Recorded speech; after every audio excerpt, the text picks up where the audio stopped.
What's a goal that you're working towards right now? Um, I think I want to start like small with my goals because I'm starting on my career in about two Mhm. months. And as far as goals, like I want to work towards being stable, Mhm. in the sense of understanding where I'm at as a person within my purpose.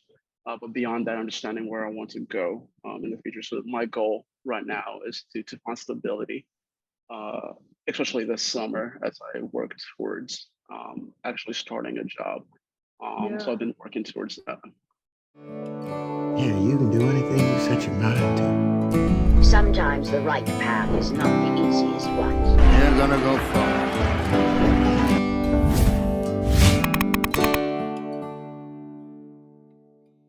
Remind me what your major is.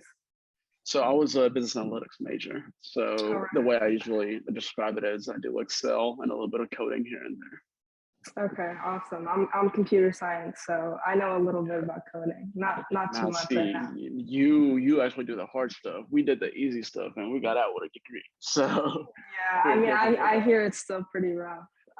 But also, I want to know what you've done in this past week that has been kind to your mind. What's been your like pocket of peace recently? Yeah, yeah. My pocket of peace is I'm running a marathon in Oh, okay. October, and my pocket of peace is that I've been able to like be consistent with my training. I've only been doing it for 2 weeks, Hmm. but having something that is consistent and I'm able to engage in it has allowed me to find a lot of peace. Haven't missed a day, and I mean sometimes you run and you don't feel like you did your best. Um, Hmm. but as long as you got out there, especially for me, it's just the fact that I got out there and I was consistent brings me a lot of peace, and it's really good for me mentally. I get a lot of time to think, um, Yeah. and I've really enjoyed that lately. Are you typically an outdoorsman, like active, always trying to do stuff? You said you were going camping this Yeah, summer. I know I wasn't recording for that, but tell me about yeah. that. And then, yeah, are you typically active like that? So I've never described myself as an outdoors person, but I think I do a lot of activities that constitute me becoming an outdoors person. I Hmm. spent a lot of time, about 10 days earlier this summer, camping in the Mountain West. So Colorado, Utah, Wyoming, and I Hmm. loved it. I'm not a typical camper. I would rather stay in a hotel, but I was with friends who really enjoy that kind of thing, and being out there with them made me really happy. I ran cross country in high school, Okay. but then I stopped running. I didn't really run for 4 years of college.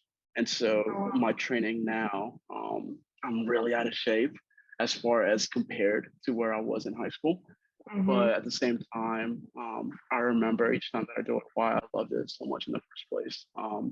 You get to see the outdoors, you get to breathe in the air. I mean, I'm waking up at 6 in the morning because I live in Texas, so it's really hot. Yeah, And same. if you want to run, yeah, if you want to run, you got to run early so that by Yeah, 10 o'clock, it's 90 degrees and it's it's not terrible. fun to run in that. So, yeah, I do a lot of activities that constitute me being an outdoors person, but I've never really thought of myself as an outdoors person. Okay, awesome. So I want to get into the meat now. I want to talk about your journey uh, coming to Notre Dame, but Mhm. first I want to say like I'm I'm a huge fan of you. When I saw your emails, coming in, I was like, oh, who's this black man on my email list Yeah, from Notre yeah, Dame? And then I saw that you were the class president. I was completely astonished. I was like, hold on, this is the opposite of what I was expecting, and I think it yeah. made me feel more welcome coming in. Mhm. I want to know about your process coming to Notre Dame, and then also what even gave you the idea that you could even reach for something as big as class president. Yeah. I didn't know anything about Notre Dame growing up. I think about when I was 13 years old. So maybe 2013, 2012, they were in the national championship. My brother was a fan, so he cheered for them while they played. And I loved being sort of the antithesis of anything my brother did. So I was pretty much against them as much as I could be. Awesome. And so I didn't know much about Notre Dame. In fact, um, the only reason I applied was because I saw the website, and one of the markers that I had in my in my college journey was I would look up a school, looked at the top 20 universities, then I looked those schools up. They had a nice website, I would apply. And so Notre Dame happened to be one of those websites. And on the other hand, Columbia, I knew nothing about Columbia either, right? But I looked at their website and I was like, it's not for me. Yeah. Did that have anything to do with like the pictures they were displaying, or like the inclusivity of the website, or was it just like aesthetic? It was aesthetic, 100%. I wish I could act like at 17 years old, I knew how to go deeper beyond sort of the aesthetic, but it was simply the aesthetic. So I applied and, filled out the application. Didn't really think much of it, but it was one of my first acceptances whenever I applied to over 19 schools. So it was the first acceptance that I got that really shook me, because that's when I realized that, you can go to these elite universities. At the time that I got in, I thought it was in New York, so I still knew nothing about it. But in April of 2018, I got a chance to visit, and I came. There was a big group of other students. It was the Raleigh Spring visit, where they bring out a bunch of students, show you the campus. You get to be hosted by a current student. So I sat in Knott Hall with this kid called Nico, and he sort of gave me the run through of Notre Dame. But if I'm being completely honest, I got there in April and it was cold. It was dark, and Notre Dame didn't look like the Notre Dame I'd seen in pictures, because in the pictures it's really bright. Everything is green, but that's not what I saw on that day. It even snowed the next day after that. And so I didn't like Notre Dame at first, but then I started meeting people, and each of them would ask me about my background, where I'm coming from. And it was a community that, just really embraced me. And I think one of the things that I said to myself that weekend, my dad wasn't there, so it was just me by myself, was I'm going to act out. Like, I'm going to be like whoever I want to be, because no one here knows me. And it was beautiful because I got to be this like loud, I got to laugh all the time and just be myself without like worry of judgment. And people really accepted me for that, right? When deep down I was like, if I did that in my high school, people would be like, what are you doing, right? Because that's who I was, like deep down, but I was hit it for the fear of judgment. And so seeing that sort of community really really pushed me to see if this was like my place, the place for me. Now I wrestled because I had other schools that I got into that's were sort of like Notre Dame level. But the thing that really did it for me was that I met this random girl who, she was a sophomore at the time, but turned out she lived down the street from me. And this entire time I hadn't known that there was someone down the street who went to Notre Dame. We ran into each other randomly. And I was really honest with her. I told her that, I got into Notre Dame, but these are other schools I'm also looking at.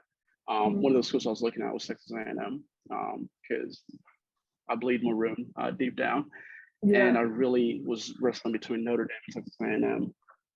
And it's the way that she walked me through that decision of, she never once said, you have to come to Notre Dame. It was always, these are all the things that I can say about Notre Dame. My sister went to A&M. These are all the things I can say about A&M. This is what you're getting out of each experience. That was really unique for me, because I never met someone, a recruiter or anybody, who said, I just want what's best for you, not that I want you to come here. And so that's what did it for me. And that's when I decided to come to Notre Dame. And coming to Notre Dame, it's a culture shock of sorts, right? Because and a lot of times I was the only Black student in my class. In Stanford Hall, the dorm I lived in, I was one of 3 total Black students who were in my class at least. And that was really hard to deal with at first. But I also made it my prerogative to meet as many Black students as I could. So that meant whenever we were out during welcome weekend activities, I would find literally every Black person and say, can I join this group chat? It's a bunch of us. We're just trying to get to know each other and have like a community of our own. That really centered me that first year, having that community. And from there, I really plugged in to Stanford Hall because I realized right away that this is where I live, and I want any time that I come home to actually feel home. So I wanted to do the labor to create a home for myself at first. It was a little bit selfish, but on the other hand, for the other Black students who would come after me. Yeah. And so that's where all the student government stuff came out of. I became a senator for Stanford Hall. From there, I became Hall president with the same prerogative of like, how can we build a more inclusive community here? I really wanted us to contend with what it means to be Black at a university like Notre Dame, because a lot of white students didn't understand this, what it means to be a Black resident of Stanford Hall. So really encouraging those conversations to happen, creating space for that. So that's where the Hall presidency stuff came out of. And then from there, I was really like satisfied as a junior with what I had done. And I just wanted to go be an RA because that was my goal, and sort of sail into the sunset as a senior up until Matthew Visner, who was my VP, came to me and asked if I was ever interested in running for president. At first I wasn't, but eventually I was convinced that that's something that I needed to really consider. And luckily people voted for us and we were elected. Yeah, that's amazing. You seem like you really had a clear intentions just even going. I don't know if that what you were describing was like more your first year, or like maybe your sophomore, junior year, but I mean, it could be hindsight bias as well, but you seem like you had a very clear idea of the impact you wanted to make. I think that's really impressive. Appreciate and that, I wanna quickly ask, why did you choose your major? yeah. I started out in science actually. I've always had this passion for healthcare, and my understanding was that the only way you can work in healthcare is if you major in something that's science. And, that could not be farther from the truth. I never wanted to be a doctor, but I was doing pre-med classes, then get into Notre Dame and actually meeting people who wanted to do what I wanted to do, which for me is either healthcare policy or hospital administration. And learning that they had very diverse backgrounds, very various educational levels, various education types, is where I figured out, okay, maybe I can create my own path. And that's what led me to apply to be in Mendoza. Luckily, I got in, and from there, I knew that what I really enjoyed, to be honest, for the longest time was data. Like I enjoyed working with data, understanding how to use that to make decisions. And I thought it would be a wonderful thing to be able to pursue my career with that angle of my passion, which is healthcare, but then also I have this love for data, and being able to pair those two together is what led me to choose business analytics. And from there, I did other things to allow myself to get the healthcare angle, because you don't really get the healthcare angle in Mendoza. They were pretty much focused on preparing you for other sort of spaces. So I had to augment my path and add in the healthcare angle. But that's sort of how I ended up in business analytics. Awesome. Do you have any, career things going on right now, or are you getting into something relating to that, or? Yeah, so I start in August. I'll be working at Pricewaterhouse Cooper. Okay. I'll be working as a healthcare consultant, which essentially I'll be able to work with hospitals to solve any sort of problems they're having, particularly within the supply chain side of things. So for some like divine act of God, it's really like what I wanted to do from the beginning. I wanted to work with hospitals, and somehow I was able to do that with consulting at first. But the end goal is either work full time with a hospital in management. So whether that's the CEO level or the CFO level, or to work as a healthcare policy analyst at a think tank or something. So I'm not too sure where I'm going. This is where I'm starting out. I'm curious if you did any internships early on that you think kind of set the stones in place for you to have this Yeah. opportunity now? First thing I had to figure out was, do I actually want to work at a hospital? So after my first year, I had the opportunity to, it wasn't really an internship, it was more of a volunteer program, work within the emergency room of a hospital that's local to me. And I got to sort of do a little bit of the administrative stuff. And that's where I realized, okay, I really enjoy this because of the impact you're having on a day-to-day basis. The summer after that was COVID summer, but I still had the opportunity to do an internship with PwC, Surprise Waterhouse. And that was working with a group. It had nothing to do with healthcare at first because you're still at such at a low level of the company. But they gave us projects and we got to figure out what it's like to be on a team and deliver something at the end of the program. And then from there, last summer, I got to work within the pharmaceutical side of consulting, still with PwC. And that was working on an actual team, delivering whatever my supervisor needed by the end of the day. With that, it was working with a manufacturer of a drug and trying to help them get to the end where they can actually deliver the drug. And then, yeah, so all of those experiences put together really verified for me that I want to work in healthcare. And then my experience within, after my first year with the hospital, proved to me that I want to work with hospitals. And so luckily I got to put those two together and create an experience moving forward. Awesome. Yeah, because we always hear about the importance of internships, even like as a first year. So that's cool to see how all the pieces kind of got put together. What's one thing you wish you knew before coming to ND? One thing I wish I knew.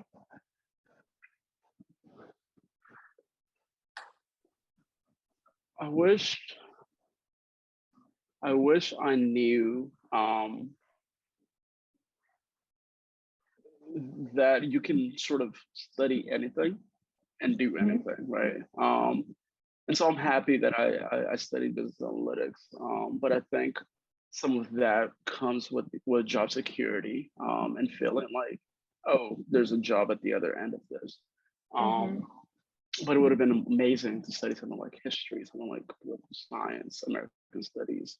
And so I wish I knew as an incoming student that there's not really any limitations to what you can study because whatever you study will prepare you. And as long as you have a degree from Notre Dame, there's always people out there who can help you get to that next level. That's just something that I always think about looking back, like, what if I hadn't been a business student? What would my life been like at this point? And honestly, I don't think it would be any different. I just think it would have been a different path. Yeah, it's funny you say that because I, I'm majoring in computer science, but in no way am I, passionate about coding or anything like that. I'm really into, creative stuff, filmmaking, all that. I picked up a second major in FTT, but I always thought, I need to have a foundation in a career that's going to make me money, and then I can, sprout to other things. But I realized that there's also creative things you can do with computer science. So ultimately, I stuck with it. But what are you most proud of at this moment?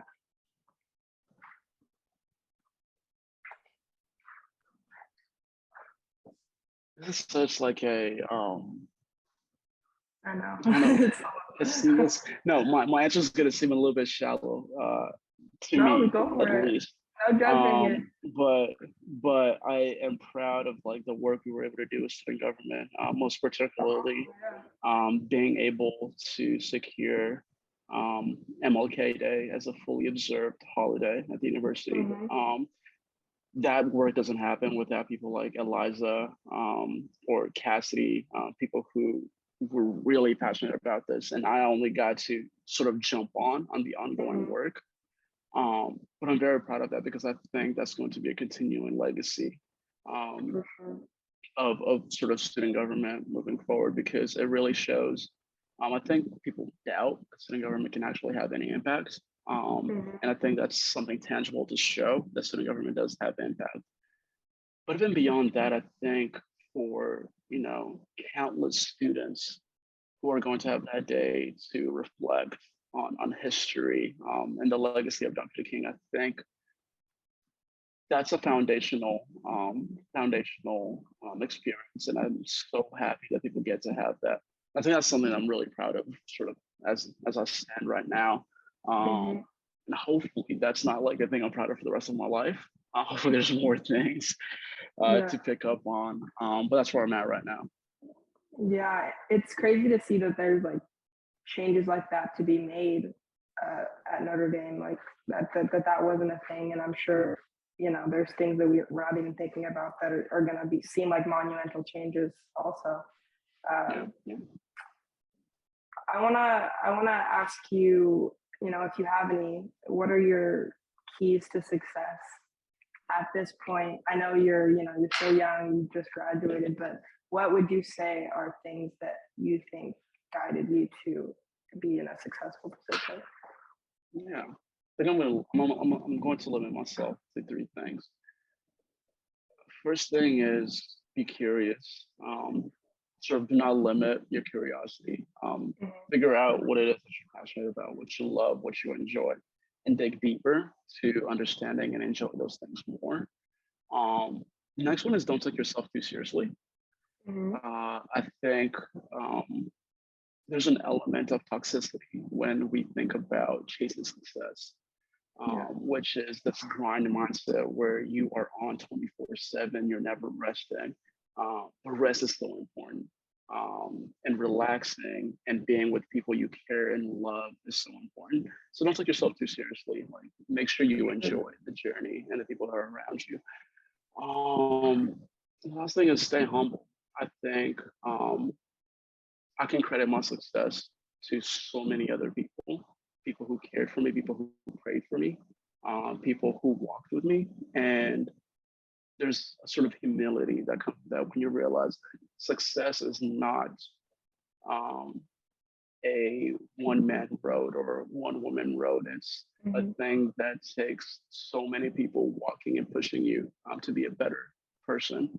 And so being humble to accept criticism, being humble to accept people who point you to other things because they Mhm. care about you, because they love you. Um, those are the three things that I can point to as Those are the great. reason as where I'm at right now. And Yeah. hopefully a way for me to, even find more success in the future. Would you do anything over if you had the chance at Notre Dame, but also outside of that?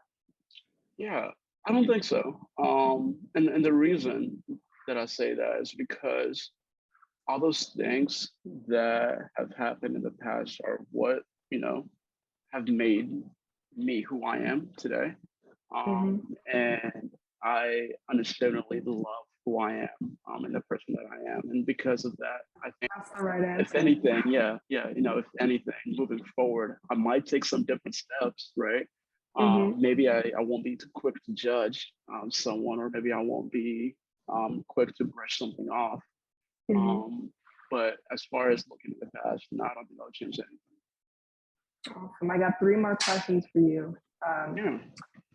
what's what's something that you think students of color don't know about or don't take advantage of at Notre Dame that you think they should? Whew. The biggest one for me was MSBS. Um, I can point to Arnell, he's the director of MSBS at Notre Dame, as the reason that I have my job today, as the reason that I did half the things I did at Notre Dame. He connected me with my research advisor and all these different things. So MSPS is a resource that should always be used. If you have any question, any concern, any worry, literally of sort of any level, whether it's I have no idea what I'm doing with my life, or I don't feel like I belong here at Notre Dame, and all these different things, like a range of them. I always went to him with those. And he was able to connect me with someone who could help me, whether it was building a resume or figuring out how to interview for a job, or even, just a conversation with someone and figuring out and with your life. He was able to always do that. And he has an office going to be full of people next year whose role is to be there for students and help them. So MSPS is a resource that I would love for students of color to know more about and to engage with further. Awesome. Yeah, I agree. He helped me with a few things this year, so I would say he's a goat. Yeah, definitely.